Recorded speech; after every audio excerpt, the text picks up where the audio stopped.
Butter Coffee Man has started this video 3 times. I just don't feel it today. I'm a bit tired. I think I'm gonna get a cold. I don't know. I have a lot of things to do today. And I was thinking about the fact that people give this advice that I consider bullshit. That is, do something that you want to do. So even if you are not successful, you're still gonna do it. And usually people like this are like, whenever you take some advice, look at the person and say, what position are they in? What is their story? And is this really applied? Like, you would think that someone who said this would have had to wait 10 years to get their success or 20 years to get their success. But most of the people who give this advice, they've waited for just 1 year, 2 years maximum. And they give this advice that you find something that you love and you are doing it. Even if you were not successful, you would still do it. But they cannot know the roots of that idea. Sticking with something for 2 years is not hard. It's not that difficult. 2 years, especially, well, when you're young, it seems like a long time. But when you're 30 or 50, it's not that long. It just goes like this. So other people who waited for their success and waited for 10, 20 years, they almost always say, find a way to do it even if you're not successful. That's way better advice, because you are not putting the success, and you're not making bad decisions. It leaves out that part because the people who have waited for 1 year or 2 years do not understand that life must go on, and they've taken a lot of risks in that period and they had success. But if it failed, it not only would have made their life, like, their life wouldn't stay the same. They consider that their life would stay consistently the same, but usually they did some risky things that paid off, and the other person does risky thing that pays off as well or doesn't pay off. But if it doesn't pay off, you are in a worse position than when you started. So your life, whenever you take these big leaps of faith, they just it can backfire, and it can put you in precarious situations where you are worse off than when you started. And you have to be aware of that. And I'm not saying measure your risk, although you should, but you should find a way to do all of the things and minimize the risk. Like, potentially have a job that you can do, like you wouldn't want to maximize for the best job you can have. You would want to maximize for a job that gives you a lot of time to sit around, think, and create. Like, I don't know, being a security guard for a mall or something like that, because you have 8 hours during the night to do anything that you want. So, or a manual labor job where you can think, you can listen to books, you can do a lot of things to improve yourself. So even though they are not better paid, you have time to really think, and you have time to if you're a security guard, you have time to do writing or things like that. I think security guard is the best job for someone who wants to, who cannot really make it at this moment and have success and cannot really sustain themselves from their passion, let's say. It's the best way, especially if you're into writing or video making or something like that, because you have a lot of time where you just sit around and you can have your laptop, you can have your phone, you can have whatever, and nobody cares. Nobody will do anything because in 99% of the time nothing happens, and if something happens you're there just to call the big guys. So yeah, that's one of the ways that people underestimate the, they give advice thinking that they would, like most people give advice from what they would do if they were in a situation. They do not give advice from what they did if they were in that situation. I did this. I got a job as a Subway, at Subway, the sandwich artist. Why? Because it had a lot of hours that were dead, and I heard that from a video, and I needed the money, and also because it was manual labor, so I could think a lot and I could focus on the things, and it wasn't hard to do. It was really not hard to do. There were only 2 days in the 4 months I worked there that were hard, and that was because there was a soccer game to the stadium next door. So I took a job like that, and I afterwards I took a job in a factory. So that's basically why they were manual labor jobs, very intensive for the body, but not for the mind.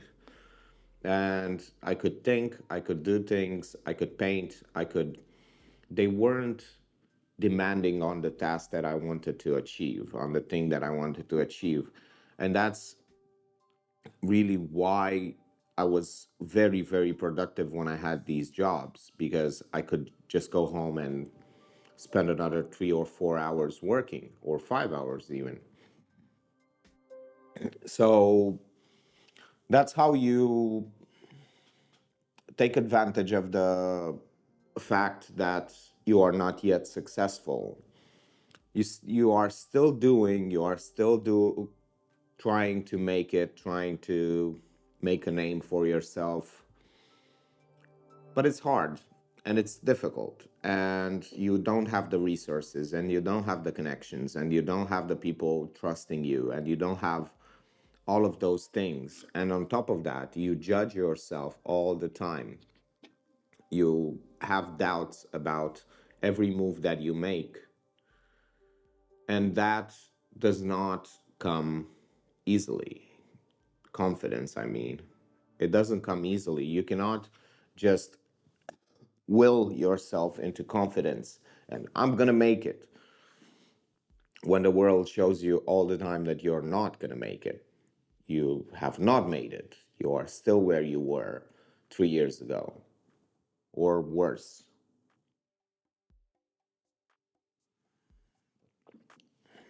And I believe that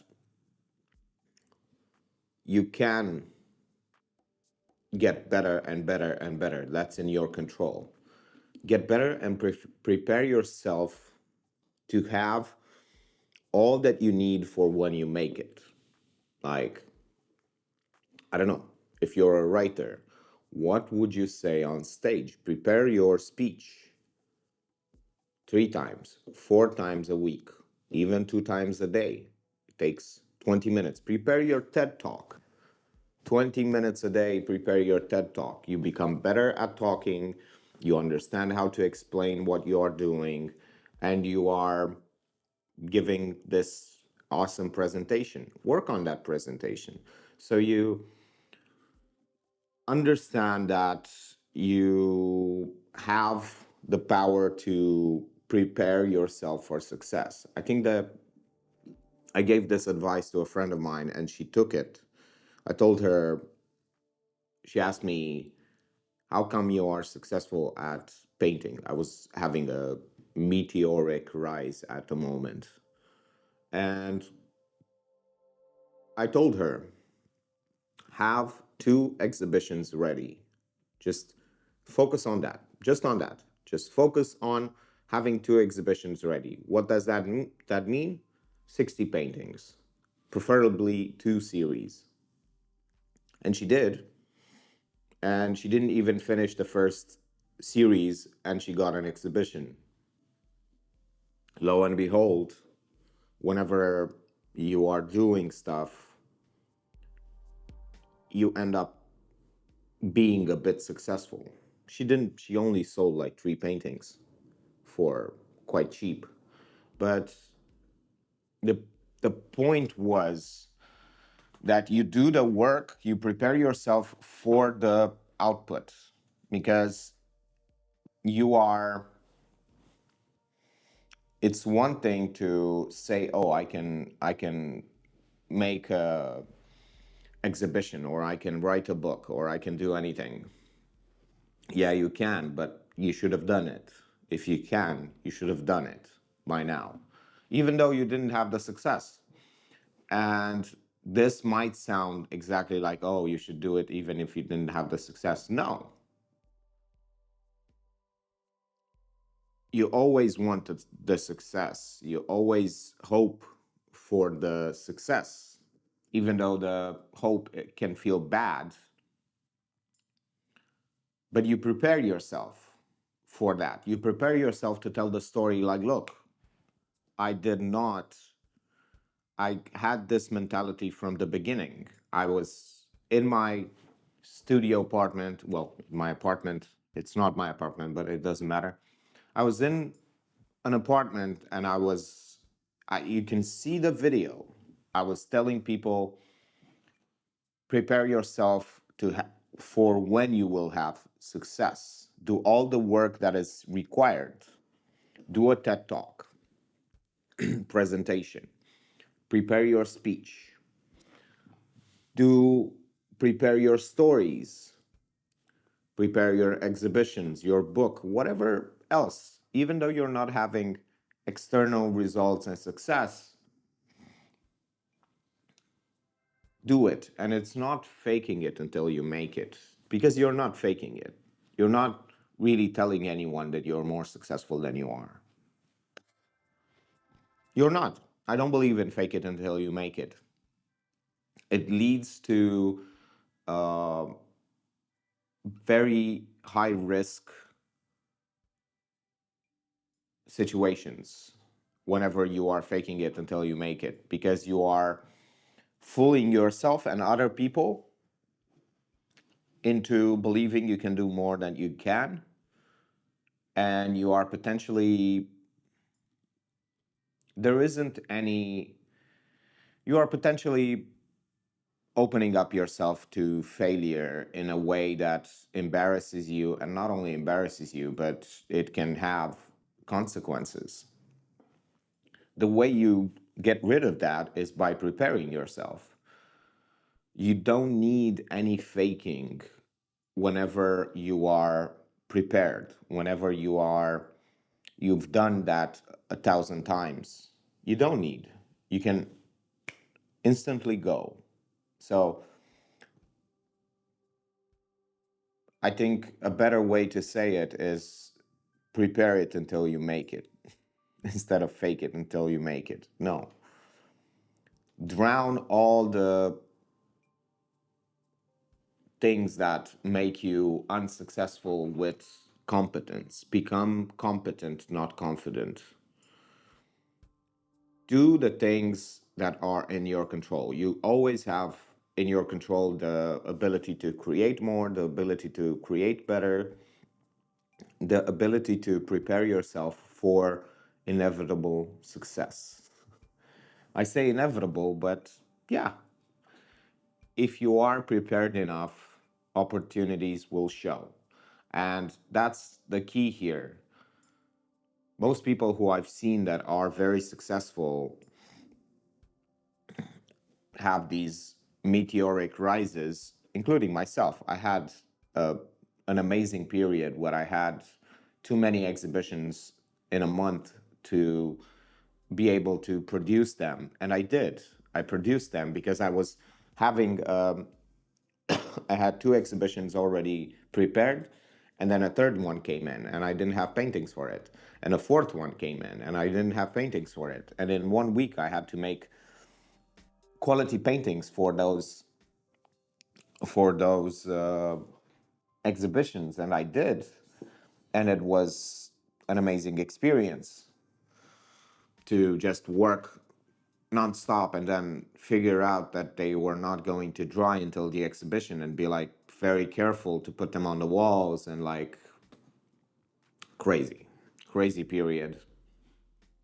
Very many things going on, and it was because I was preparing myself every day for that success. I was painting for hours and hours, even when I was hungover or drunk or whatever. I was just constantly working and obsessed with getting better. And all of the work had a purpose. Like you don't when you prepare yourself for certain things, you make a just a half a page of the things that are like your not goals but your markers for success. What would success look like? What would I have? Oh, I would have two exhibitions this in 3 months. I would have a catalog. I would have all of those things. I would sell these many paintings. Write them down, write everything down and see what, and then have the other half of a page with what can you prepare for that? What are all the things that you can do to prepare for that? So you can, for instance, if we're talking about painting, you can have a catalog already ready, already digitally, to have a catalog ready digitally. So when the exhibition comes, you can give it to the gallery to print it. So that's one way to prepare yourself. Even if you don't have money to print it, you can still have the digital asset. And you can modify it in case you sold some of the paintings or whatever to better, but you have a starting point. You have something different. You have the, what's it called? Not the billboard, but whatever. All the social things, all the promotional materials, you already have them with you. You can make those, and you can do the speech beforehand. You can have the, even at an exhibition, you are supposed to speak if it's a your exhibition. So have the speech. Get ready for it. Do it 100 times, 200 times. It takes for an exhibition, it takes like 7 minutes to do every day. And prepare yourself. Write it down. Make the things that are needed and don't cost anything but time that can prepare you for when you're going to have success. It is not that late, but I'm trying to end the day early. I'm trying to sleep a bit earlier to start fresh tomorrow because I'm having a hard time really holding to my schedule. And I think it's because I tend to start working very late because I wake up later in the day. So I'm trying to get a bit more sun, and because it's going to be a sunny week. So I'm going to end very shortly. I'm going to edit some videos and then just go to sleep. I'm going to take some melatonin and have an early evening for once. No more staying and working until 5 in the morning. So, yeah, it's going to be all for today. Thank you for watching and see you tomorrow.